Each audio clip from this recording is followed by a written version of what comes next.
예, 오늘 함께 묵상하실 말씀 잠언 28장입니다. 잠언 28장 함께 보시겠습니다. 28장에서는요, 율법이 주는 유익들에 대하여서 이야기를 하고 있고, 그리고 25장 이후로는 그 1장부터 24장까지 솔로몬이 교훈했던 것들 중에서 중요한 부분들을 히스기야 시대 때 그 신하들이 편집한 내용이라고 말씀을 드렸어요. 네, 그래서 오늘 28장에서도 이미 앞 본문에서 봤었던 그 교훈들이 다시 등장하는 모습을 볼 수가 있습니다. 그렇다라는 것은 그만큼 잘 안 지켜진다는 얘기겠죠.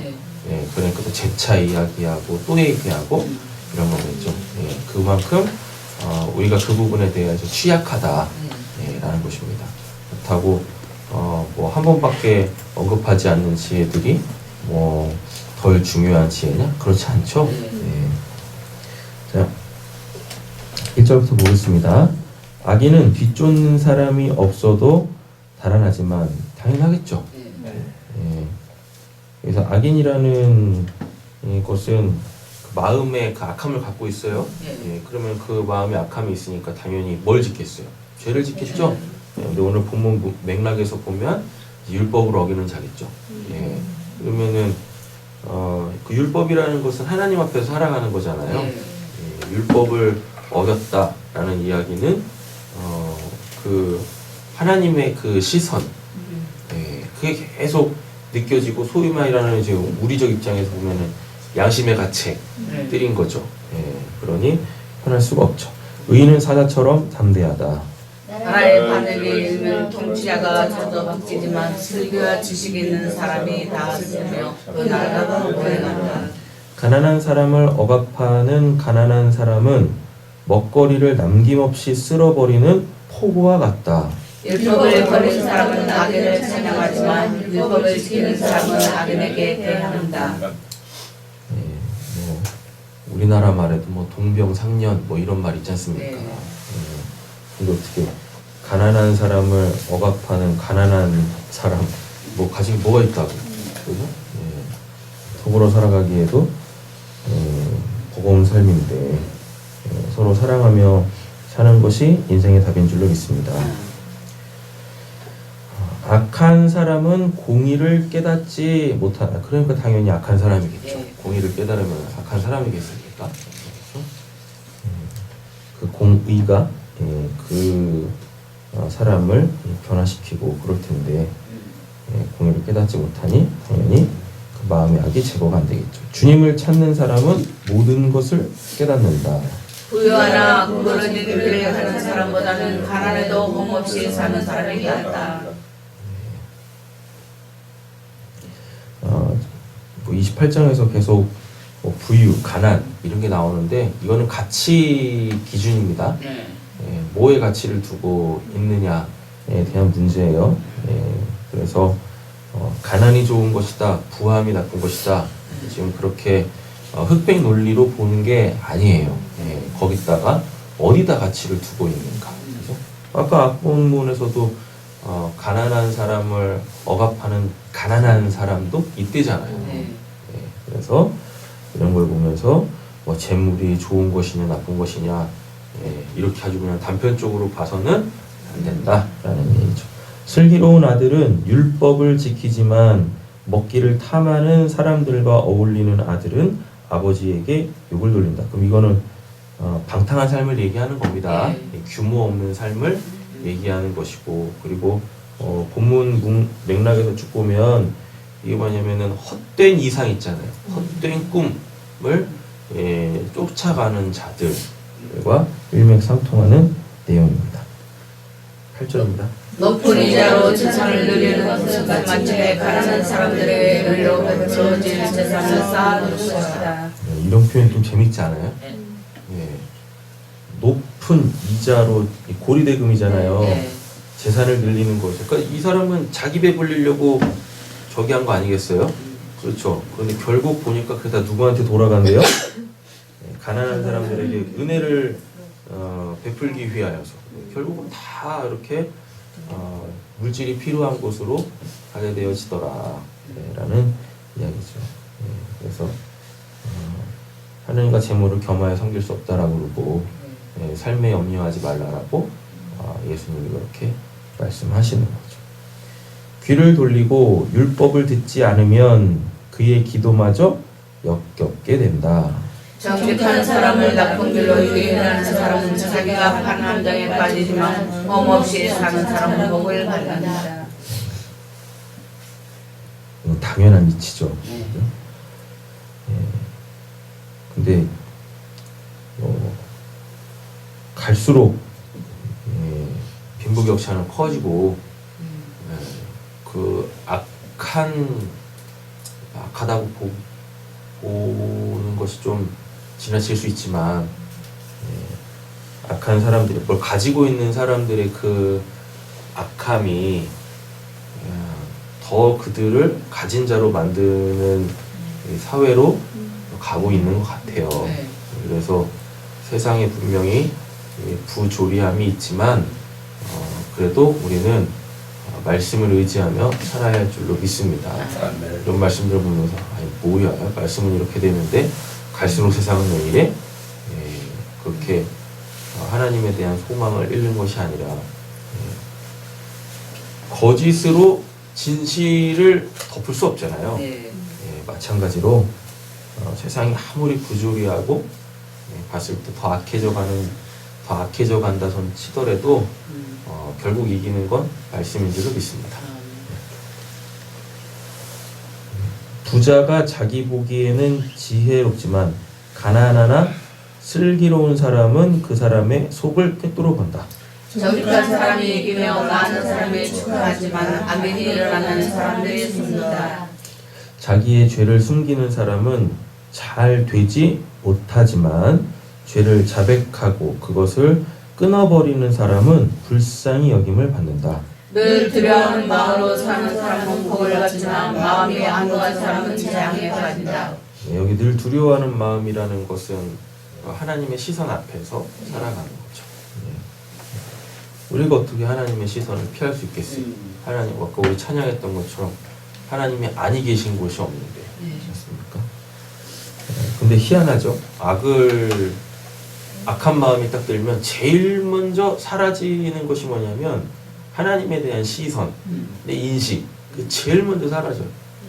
그래서 나도 모르게 그 악한 마음 속에 깊이 잠식되어지죠. 그러다 보니까 내가 이제 하나님 말씀대로 살아야 되는데 라고 하는 나의 그 소위 말하는 지킴이 이것들을 무장해제 시켜버린단 말이에요.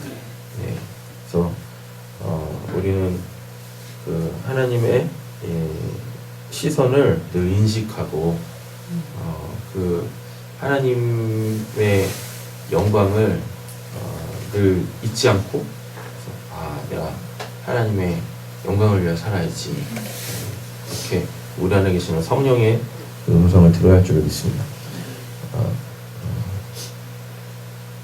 몇 절일까요? 15절. 가난한 백성을 억누르는 악한 통치자는 울부짖는 사자요 굶주린 곰이다. 쓸개와 모자라는 통치자는 억압함을 일삼지만 부정한 이득을 기하는 통치자는 오래도록 살 것이다. 대표적인 사람이 이게 이제 북이스라엘 남유다로 갈릴 때 르호보암 솔로몬의 아들이죠. 미련했어요. 솔로몬이 잠언을 쓸 때 르호보암 때문에 썼거든요. 신하들에게도 썼지만 1차 대상이 르호보암이었단 말입니다. 이제 그가 뭐가 돼야 되는데 아들이 돼야 되는데 왕이 돼야 되는데 미련하거든요. 슬기롭지 못하고 그리고 나서 르호보암이 하나님께 지혜를 구해야 되는데 그러진 않고 왕을 딱 물려받은 다음에 자기 아버지보다 더 뛰어난 말도 안 되지만 뛰어난 왕이 되기 위하여서 했던 게 뭐냐면 억압하는 거였어요. 세금을 더 걷는 거였고 국민들을 더 말도 안 되게 징용 비슷하게 해가지고 막 국책 싸움 막 하게 하고 이랬었단 말입니다. 네. 그리고 또 한 사람이 있습니다. 므낫세. 북이스라엘은 뭐 볼 것도 없어요. 선한 왕이 하나도 없으니까. 므낫세 55년인가? 55년 동안 폭정을 하죠. 심지어는 자기 아들까지도, 어린 아들까지도 물론 이 제사를 드리는 모습을 보습니다. 근데 놀랍죠? 그 누구야? 므낫세의 아버지가 히스기야입니다.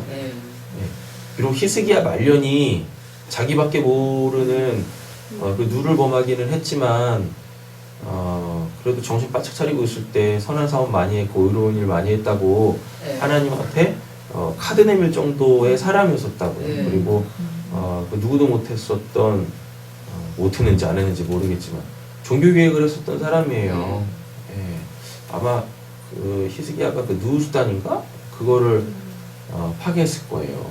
그러니까 아무도 그 전에도 종교개혁을 했었던 선왕들이 있지만 히스기야 때 아주 대대적으로 종교개혁을 했었거든요.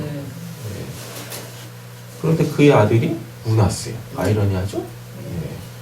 그래서 늘 말씀드리지만 신앙이 바른 신앙은 바른 신앙의 그 교육, 배움, 가르침 이게 선행되지 않으면 저절로 되지 않는다. 결코 그냥 뭐 하나님 신앙한다고 교회나 들락날락 한다고 해서 결코 그 신앙이 바르게 자라는 것이 아닙니다.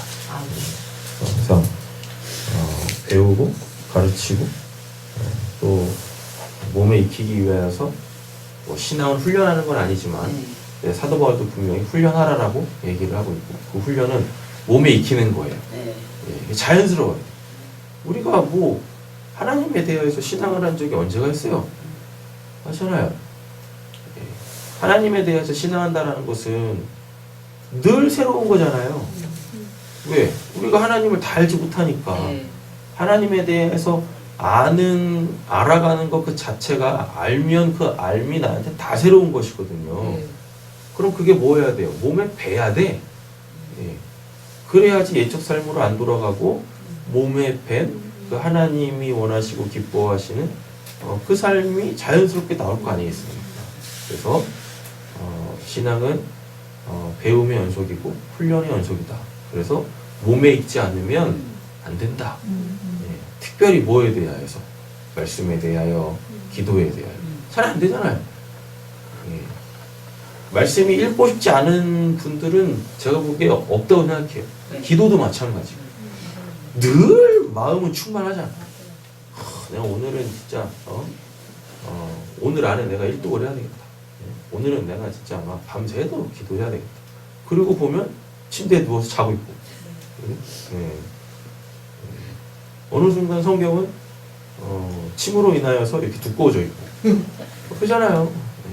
마음이 없는 사람이 어디 있어요? 근데 안 돼. 예수님이 제자들한테도 그랬다니까요. 마음은 원이로되 육신이 약하다. 육신이 약하다라는 얘기는 뭐겠습니까? 하루 종일 사역해가지고 피곤해가지고요? 아니에요. 몸에 안 배서 그래요. 그게 몸에 안 배서 그래요. 어제는 오늘 이 설교를 하기 위해서 어제는 이렇게 침대에 누워가지고 잠자기 전에 말씀을 읽었거든요. 잠이 잘 오더라고. 핸드폰을 이렇게 제가 쓰는 어플로 이렇게 쭉 마가복음을 또 이제 계속 반복해서 계속 읽고 있는데 재밌긴 해요. 재밌긴 한데 저도 모르게 일어나니까 5시야. 그러더라고요. 사람을 죽인 사람은 함정으로 달려가는 것이니 아무도 그를 막지 말아야 한다. 없이 사는 사람은 구원을 받을 것이지만 그릇된 길을 따라가는 사람은 언젠가는 한 번 넘어지고야 만다. 17절 같은 경우에 그럼 뭐 악인을 가만 놔두라는 얘기입니까? 그런 얘기 아니죠? 뭐냐면 죄를 지으면 반드시 그 상응하는 벌을 받게 되어진다는 얘기입니다. 죄를 짓는 그 순간 그냥 뭘로 가는 거예요? 벌 받으러 가는 것과 똑같다는 얘기인 거예요. 이렇게. 그래서 하나님이 절대 죄를 간과하지 아니하신다. 그냥 넘어가시는 죄는 없다. 밭을 가는 사람은 먹을 것이 넉넉하지만 이거는 뭐 앞부분만에서도 계속 봤던 거죠. 예, 게으른 자는 뭐 입에 넣어줘도 안 먹는다고. 헛된 것을 일단 나왔네요. 헛된 것을 꿈꾸는 사람은 찌들게 가난하다. 진실한 사람은 많은 복을 받지만 속히 부자가 되려는 사람은 벌을 면하지 못한다. 속히 부자가 된다라는 얘기는 이게 이제 이미 그 물질의 마음 뺏겼다는 얘기지 않습니까? 예. 예, 그러면은 뭐 하기 시작해요? 예, 수단과 방법을 가리지 않고 그것을 쫓아가게 되어지죠.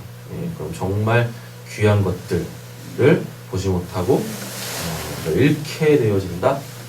이야기입니다. 사람의 얼굴을 보고 재판하는 것은 옳지 않다. 사람은 빵 한 조각 때문에 그런 죄를 지을 수도 있다. 이거 장발장이네. 그죠? 예, 그러니까 비록 그것이 잘못이라 할지라도 그가 왜 그런 잘못을 범할 수밖에 없었는지에 대한 글을 봐야 돼요. 네. 글을. 네. 그래서 그렇다고 해가지고 불쌍히 여기는 마음이 앞섰다고 그가 지은 죄에 대하여서 무마할 수는 없는 거죠. 그러니까 맞는 뭐를 형벌을 내리면 돼요. 형벌. 그러나 그 형벌이 다른 방법일 수도 있는 거죠. 빵 한 조각 빵을 줄 수도 있는 거죠. 형벌이 그렇게 나올 수도 있는 겁니다. 진짜 빵 한 조각 없어가지고 굶어 죽게 생긴 사람한테 빵 한 조각 훔쳤다고 해가지고 막 10년, 20년 형을 내리는 게 아니라 그럼 뭐 그 사람이 그거를 뉘우치겠습니까? 아니잖아요. 오히려 살 길을 모색해주고 그랬을 때 소위 말하는 그 감동 코드 있잖아요. 그 감동 코드 그것이 때로는 뭐가 될 수도 있다? 형벌이 될 수도 있다. 그 사람의 삶을 바꾸는 데 있어서. 아첨 22절입니다. 죄악의 눈이 어두운 사람은 부자가 되는 데에만 빠져서 언제 궁핍이 자기에게 들어닥칠 줄 알지 못한다. 아첨하는 사람보다 바르게 꾸짖는 사람이 나중에 고맙다는 말을 듣는다. 자기 부모의 것을 빼앗고도 그것이 죄가 아니라고 하는 사람은 살인자와 함께이다. 부모 건데요. 부모 것도 내 거, 내 것도 내 거, 내 자식 것도 내 거. 그렇잖아요? 그래가지고 애들이 뭐가 되면 뭐 듣고 있으면 이제 설이지 않습니까? 뭐 세배에서 세뱃돈 받으면 내 거, 다 내 거야 하여튼. 그래서 뭐 언제 돌려준대. 언제 돌려줘? 저도 받은 적이 없어요. 알고 보면 더 많은 것으로 우리는 받고 있죠. 그죠? 욕심이 25절 맞죠? 네. 욕심이 많은 사람은 다툼을 일으키지만 욕심은 그 어떠한 것에 대한 마음이 아니라 이기성이에요. 지독한 이기성, 욕심의 다른 말은 지독한 이기성입니다. 일으키지만 주님을 의리하는 사람은 풍성함을 누린다. 자기의 생각만을 신뢰하는 사람은 미련한 사람이지만 이렇게 사는 사람은 구원을 받는다. 주님을 의리한다라는 것은 사랑이죠. 하나님이 무엇이니까요. 사랑이시니까. 가난한 사람을 도와주는 사람은 모자라는 것이 없지만 그를 못 본 채 하는 사람은 많은 저주를 받는다. 악인이 일어나는 사람들은 숨어버리지만 그가 망하며 의인이 많이 나타난다. 아멘. 결국은요 옳은 게 이기게 돼 있어요. 결국은 선한 것이 악을 이기게 되어져 있습니다. 어느 세대나 어느 상황에서나 마찬가지예요. 그러니까 이게 우리가 신앙적인 것만 얘기하는 것이 아니라 하나님이 이 피조 세계의 주인이시잖아요. 그리고 모든 그 권세와 정세를 주관하시는 분이 하나님이시지 않습니까? 아무리 그 무언가로 덮으려고 해도 결국은 하나님 앞에서 감추어지는 것은 없습니다. 다 그 실체가 드러나게 되어지는 것이고, 그래서 하나님은 옳은 것으로, 선한 것으로 당신의 나라를 세워가는 분이십니다. 오늘도 그 은혜가 우리에게 충만하길 원합니다. 기도하겠습니다. 하나님 아버지 감사합니다. 오늘도 이 새벽 우리를 깨우시고 하루를 주님과 같이 이렇게 말씀과 기도로 시작하게 해주시니 감사합니다. 오늘 저희들에게 어떠한 삶이 주어질지 아직은 모르지만 우리가 염려하거나 걱정할 필요가 없는 것은 하나님께서 이 새벽에 주신 말씀과 그 말씀 붙잡고 기도하는 자들에게 선한 길로 인도하시기 때문인 줄로 믿습니다. 오늘 이 말씀들이 저희들에게 지혜와 명철이 되게 하여 주시옵소서. 사리를 분별하게 하여 주시고 선악을 분별하게 하여 주시고, 하나님 영원한 것에 가치를 두고 하나님께서 인도하시는 대로 순종하며 나아갈 때 하나님 우리에게 넘어지는 것이 아니라 실족하는 것이 아니라 넘어진 자와 실족한 자를 일으켜 세울 수 있는 힘과 능력과 권세를 저희들에게 허락하여 주시옵소서. 모든 말씀 예수님의 이름으로 기도드립니다. 아멘.